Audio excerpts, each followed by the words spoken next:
आकाशवाणी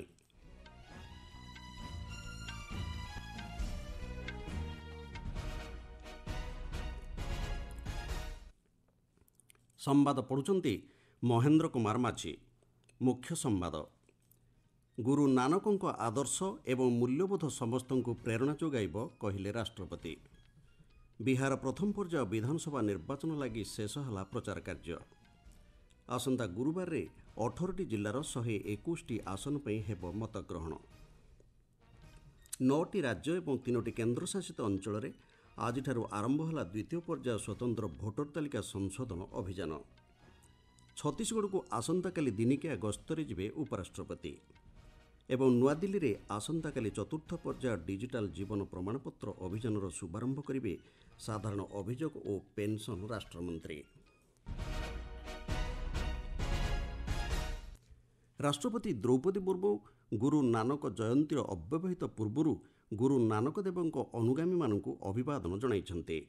राष्ट्रपति तांको वार्तारे कहिसन्ते नानकଙ୍କ आदर्श और मूल्यबोध समस्तଙ୍କୁ प्रेरणा जोगाइब एवं एक उन्नत समाज गठन दिगरे मार्ग प्रदर्शन करिब। श्रीमती मुर्मू आहुरी कहिसन्ते एक सत्य न्याय और अनुकंपा उपरे आधारित जीवन ही वास्तवतार सफलतार मूलमंत्र। समस्ते सदाचार जीवन बिताइबा सह निजर सुख सुविधा को अन्य सह आदान प्रदान करने को राष्ट्रपति प्रेरणादायी वार्ता देइछन्ते। एक शांतिमय और समृद्ध देश गठन करने को हेले नानक देवଙ୍କ नीति आदर्शर मार्ग अनुसरण करने को राष्ट्रपति तांको वार्तारे कहिसन्ते।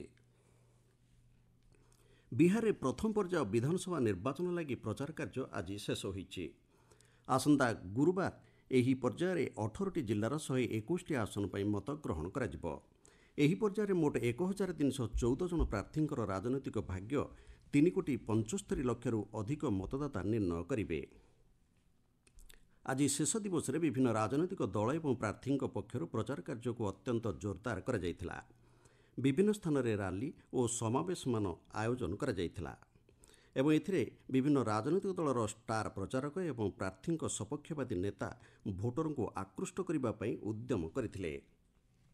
प्रथम पर्याय निर्वाचन पई आयोगों पक्षर व्यापक व्यवस्था ग्रहण करा जायछि। प्रथम थर पई प्रत्येक निर्वाचन मंडली रे जड़े साधारण पर्यवेक्षकों को नियोजित करा जायछि। निर्वाचन प्रक्रिया को अधिक स्वच्छ एवं सुरक्षित करने लक्ष्य नहीं समस्त मतदान केन्द्र में वेबकास्टिंग करा जिवो। जेकोसी हिंसा प्रति शून्य सहनशील नीति बजाय रखा आयोगों पक्षर जिला मजिस्ट्रेट एवं पुलिस अधिकारी को निर्देश दिया जायछि। व्यापक केंद्रीय सशस्त्र पुलिस बाहिनी को मध्य नियोजित करा जिवो बोली आयोगों पक्षर सूचना दिया जायछि। आसंता 11 तारिख रे द्वितीय पर्याय रे 20टी जिल्लार 122टी विधानसभा आसन पर मतग्रहण करा जिवो। भोट गणति आसंता 14 तारिख रे अनुष्ठित होई फलाफल घोषणा करा जिवो। वरिष्ठ बीजेपी नेता तथा प्रधानमंत्री नरेंद्र मोदी बिहार विधानसभा निर्वाचन में एनडीए विपुल विजय हासिल करिबो बोली दृढ़ोक्ति प्रकाश करिसेंते। बिहार रे मेरा बूथ सबसे मजबूत कार्यक्रम रे जोगदेई महिला मानक सह वार्तालाप करबा अवसर में श्री मोदी यह कहिसेंते। प्रधानमंत्री आहुरी कहिसेंते बिहार जनता एनडीए को विजय करने को मनस्थ करिसेंते एवं एही विजय विगत 20 वर्षर रेकर्ड को भंग करिबो। एनडीए ही केवल बिहार सर्वांगीन विकास आनीदेव बोली प्रधानमंत्री सुनिश्चित करिसेंते।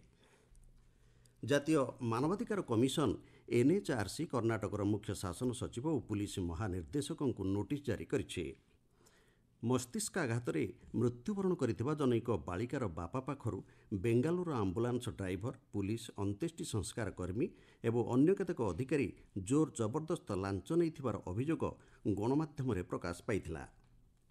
एही रिपोर्ट को आधार करी जातीय मानविक कमिशन निज आड़ू तत्परता देखाइतिले। 2 सप्ताह मध्य घटनार सविशेष विवरणी प्रदान करने को जातीय मानविक अधिकार कमिशन संपृक्त अधिकारी मानक निर्देश देइथिले। आपण माने संवाद सुनचंती आकाशवाणी। देश में स्वतंत्र भोटर तालिका संशोधन अभियानर द्वितीय पर्याय आज आरंभ होईछि। निर्वाचन आयोगों द्वारा शुभारंभ होइतिबा एही द्वितीय पर्याय अभियान में 9टी राज्य और 3टी केन्द्रशासित अंचल को सामिल कर जायछि। प्राय 51 कोटी मतदाता एही अभियान में अछन्ते। ଆସନ୍ତା ମାସ 9 ତାରିଖରେ ଚିଠା ଭୋଟର ତାଲିକା ପ୍ରକାଶ କରାଯିବ। ଏହାପରେ ଜାନୁଆରୀ ମାସ 8 ତାରିଖ ପର୍ଯ୍ୟନ୍ତ ଚିଠା ଭୋଟର ତାଲିକା ଉପରେ ଆପତ୍ତି ଅଭିଯୋଗ ଦାଖଲ କରିବାର ସମୟସୀମା ଧାର୍ଯ୍ୟ କରାଯାଇଛି। ଡିସେମ୍ବର 9ରୁ ଜାନୁଆରୀ 31 ତାରିଖ ପର୍ଯ୍ୟନ୍ତ ଆପତ୍ତି ଅଭିଯୋଗଗୁଡ଼ିକର ଶୁଣାଣି ହୋଇ ଆନୁଷଙ୍ଗିକ ପଦକ୍ଷେପ ଗ୍ରହଣ କରାଯିବ। ଫେବୃଆରୀ ମାସ 7 ତାରିଖରେ ଚୂଡ଼ାନ୍ତ ସଂଶୋଧିତ ଭୋଟର ତାଲିକା ପ୍ରକାଶ ପାଇବ ବୋଲି ଆୟୋଗଙ୍କ ପକ୍ଷରୁ କୁହାଯାଇଛି। ଏହି ଅଭିଯାନରେ ସାମିଲ ହୋଇଥିବା ରାଜ୍ୟ ଏବଂ କେନ୍ଦ୍ରଶାସିତ ଅଞ୍ଚଳଗୁଡ଼ିକରେ ଭୋଟର ତାଲିକା ସଂଶୋଧନ ସଂକ୍ରାନ୍ତ କୌଣସି ପଦକ୍ଷେପ ଉପରେ ନିଷେଧାଦେଶ ଜାରି କରାଯାଇସାରିଛି। ବୁଥ ସ୍ତରୀୟ ଅଧିକାରୀମାନେ ପଞ୍ଜୀକୃତ ଭୋଟରଙ୍କୁ ଗଣନା ଫର୍ମ ବଣ୍ଟନ କରିବେ। ବର୍ତ୍ତମାନର ଭୋଟର ତାଲିକାରେ ରହିଥିବା ବିବରଣୀ ଏହି ଫର୍ମଗୁଡ଼ିକରେ ସ୍ଥାନିତ ହେବ। 2003 ଭୋଟର ତାଲିକାରେ ରହିଥିବା ମତଦାତାଙ୍କ ପାଇଁ କୌଣସି ଅତିରିକ୍ତ କାଗଜପତ୍ର ଦାଖଲ କରିବାକୁ ପଡ଼ିବ ନାହିଁ ବୋଲି ଆୟୋଗ ସ୍ପଷ୍ଟ କରିଛି। ଏହି ଅଭିଯାନରେ ସାମିଲ ହୋଇଥିବା ରାଜ୍ୟ ଏବଂ କେନ୍ଦ୍ରଶାସିତ ଅଞ୍ଚଳଗୁଡ଼ିକ ହେଉଛି ଆଣ୍ଡାମାନ ନିକୋବର, ଲାକ୍ଷାଦ୍ୱୀପ, ଛତିଶଗଡ଼, ଗୋଆ, ଗୁଜରାଟ, କେରଳ, ମଧ୍ୟପ୍ରଦେଶ, ପୁଡୁଚେରୀ, ରାଜସ୍ଥାନ, ତାମିଲନାଡୁ, ଉତ୍ତରପ୍ରଦେଶ ଏବଂ ପଶ୍ଚିମବଙ୍ଗ। ଏଥିମଧ୍ୟରୁ ତାମିଲନାଡୁ, ପୁଡୁଚେରୀ, କେରଳ ଏବଂ ପଶ୍ଚିମବଙ୍ଗରେ ଆସନ୍ତା ବର୍ଷ ବିଧାନସଭା ନିର୍ବାଚନ ଅନୁଷ୍ଠିତ ହେବ। ପ୍ରଧାନମନ୍ତ୍ରୀ ନରେନ୍ଦ୍ର ମୋଦିଙ୍କ ଦ୍ୱାରା ଗତ ସେପ୍ଟେମ୍ବର ମାସ 22 ତାରିଖରେ ଘୋଷିତ ଜିଏସ୍ଟି ସଞ୍ଚୟ ଉତ୍ସବ ସମାଜର ବିଭିନ୍ନ ବର୍ଗର ଲୋକଙ୍କୁ ସୁଫଳ ପ୍ରଦାନ କରୁଛି। ପରବର୍ତ୍ତୀ ପିଢ଼ି ଜିଏସ୍ଟି ସଂସ୍କାର ପୋଷାକ ଏବଂ ଜୋତା କ୍ଷେତ୍ରକୁ ତ୍ୱରାନ୍ୱିତ କରିଛି। ଚାମୋଇସ୍ ଚମଡ଼ା, ଚମଡ଼ା ଫାଇବରରୁ ପ୍ରସ୍ତୁତ କମ୍ପୋଜିସନ୍ ଚମଡ଼ା ଏବଂ ଟ୍ୟାନିଂ ଏବଂ କାଷ୍ଟିଂ ପରେ ପ୍ରସ୍ତୁତ ଚମଡ଼ା ଉପରେ ଜିଏସ୍ଟି ହାର 12%ରୁ 5%କୁ ହ୍ରାସ କରାଯାଇଛି। ଏହାଦ୍ୱାରା ନିର୍ମାତାମାନଙ୍କର ପ୍ରସ୍ତୁତି ଖର୍ଚ୍ଚ ହ୍ରାସ ପାଇଛି, ଫଳରେ ଉତ୍ପାଦନ କ୍ଷେତ୍ର ମଧ୍ୟ ଗତିଶୀଳ ହୋଇଛି। ଏହିପରି 2500 ଟଙ୍କା ପର୍ଯ୍ୟନ୍ତ ଚପଲ ଏବଂ ଜୋତା ଉପରେ ଜିଏସ୍ଟି ହାର ହ୍ରାସ ପାଇ 5%ରେ ଧାର୍ଯ୍ୟ ହୋଇଛି। ଯୁବ ଏବଂ ମଧ୍ୟମ ଆୟକାରୀ ଉପଭୋକ୍ତାଙ୍କ ପାଇଁ ଜୋତା ଅଧିକ ସୁଲଭ ହୋଇଛି। ସେହିଭଳି 2500 ଟଙ୍କା ପର୍ଯ୍ୟନ୍ତ ପ୍ରସ୍ତୁତ ପୋଷାକ ଉପରେ ମଧ୍ୟ ଜିଏସ୍ଟି ହାର 5% ହ୍ରାସ ପାଇଛି। ଏଭଳି ସଂସ୍କାରମୂଳକ ପଦକ୍ଷେପ ବଜାର ଚାହିଦା ବୃଦ୍ଧି କରିବା ସହ ଉତ୍ପାଦନ କ୍ଷେତ୍ରକୁ ପ୍ରୋତ୍ସାହିତ କରିଛି। ଉପରାଷ୍ଟ୍ରପତି ସିପି ରାଧାକ୍ରିଷ୍ଣନ୍ ଆସନ୍ତାକାଲି ଛତିଶଗଡ଼କୁ ଏକ ଦିନିକିଆ ଗସ୍ତରେ ଯିବେ। ଛତିଶଗଡ଼ ରାଜ୍ୟ ଗଠନର 25 ବର୍ଷ ପୂର୍ତ୍ତି ଅବସରରେ ନବ ରାୟପୁର ଓ ରାଜନନ୍ଦ ଗାଁରେ ପାଳିତ ହେବାକୁ ଥିବା ରୌପ୍ୟ ଜୟନ୍ତୀ ସମାରୋହ ସହ ଅନେକଗୁଡ଼ିଏ କାର୍ଯ୍ୟକ୍ରମରେ ଯୋଗଦେବେ। ଏହାଛଡ଼ା ଶ୍ରୀ ରାଧାକ୍ରିଷ୍ଣନ୍ ନବ ରାୟପୁର ସ୍ଥିତ ସେଣ୍ଡ ହ୍ରଦରେ ଭାରତୀୟ ବାୟୁସେନାର ସୂର୍ଯ୍ୟକିରଣ ଏରୋବାଟିକ୍ ଟିମ୍ ଦ୍ୱାରା ପ୍ରଦର୍ଶିତ ଏୟାର ଶୋରେ ଅଂଶଗ୍ରହଣ କରିବେ। ପରେ ପରେ ଉପରାଷ୍ଟ୍ରପତି ରାଜନନ୍ଦ ଗାଁରେ ଆୟୋଜିତ ଲକ୍ଷପତି ଦିଦି ସମ୍ମିଳନୀରେ ମୁଖ୍ୟ ଅତିଥି ଭାବେ ଯୋଗଦେବାର କାର୍ଯ୍ୟସୂଚୀ ରହିଛି। ନୂଆଦିଲ୍ଲୀରେ ଆସନ୍ତାକାଲି କାର୍ମିକ, ସାଧାରଣ ଅଭିଯୋଗ ଓ ପେନ୍ସନ୍ ରାଷ୍ଟ୍ରମନ୍ତ୍ରୀ ଡକ୍ଟର ଜିତେନ୍ଦ୍ର ସିଂ ଚତୁର୍ଥ ପର୍ଯ୍ୟାୟ ଡିଜିଟାଲ ଜୀବନ ପ୍ରମାଣପତ୍ର ଅଭିଯାନର ଶୁଭାରମ୍ଭ କରିବେ। ମନ୍ତ୍ରଣାଳୟ ଦେଇଥିବା ସୂଚନା ଅନୁଯାୟୀ ଚଳିତ ମାସରେ ଏହି ଅଭିଯାନ ଅଧୀନରେ ଦେଶରେ 2500 ଶିବିର ଆୟୋଜନ କରାଯିବ। ପ୍ରଯୁକ୍ତିବିଦ୍ୟା ବ୍ୟବହାର ମାଧ୍ୟମରେ ମୁହଁ ଚିହ୍ନଟ ଦ୍ୱାରା ପେନ୍ସନଭୋଗୀଙ୍କୁ ସରଳ ଉପାୟରେ ଜୀବନ ପ୍ରମାଣପତ୍ର ପ୍ରଦାନର ଲକ୍ଷ୍ୟ ରଖାଯାଇଛି। ପେନ୍ସନଭୋଗୀଙ୍କ ପାଇଁ ଡିଜିଟାଲ ସଶକ୍ତିକରଣ କ୍ଷେତ୍ରକୁ ଏହି ଅଭିଯାନ ପ୍ରୋତ୍ସାହନ ପ୍ରଦାନ କରିବ ବୋଲି ମନ୍ତ୍ରଣାଳୟ କହିଛି। ଇଲେକ୍ଟ୍ରୋନିକ୍ସ ଏବଂ ସୂଚନା ଓ ପ୍ରଯୁକ୍ତିବିଦ୍ୟା ମନ୍ତ୍ରଣାଳୟ ଓ ଭାରତୀୟ ଏକକ ପରିଚୟ ପ୍ରାଧିକରଣ ଏହି ଅଭିଯାନରେ ବୈଷୟିକ ସହାୟତା ପ୍ରଦାନ କରିବେ। ଛତିଶଗଡ଼ ବିଳାସପୁର ସହର ନିକଟରେ ଆଜି ଘଟିଥିବା ଟ୍ରେନ୍ ଦୁର୍ଘଟଣାରେ 4 ଜଣଙ୍କର ମୃତଦେହ ଉଦ୍ଧାର କରାଯାଇଛି। ଲାଲଖାଦନ ନିକଟରେ ଏକ ଯାତ୍ରୀବାହୀ ଟ୍ରେନ୍ ଏବଂ ମାଲବାହୀ ଟ୍ରେନ୍ ମଧ୍ୟରେ ଧକ୍କା ହେବାରୁ ଏହି ଦୁର୍ଘଟଣା ଘଟିଛି। ଏଥିରେ 20 ଜଣ ଆହତ ହୋଇଥିବା ଜଣାପଡ଼ିଛି।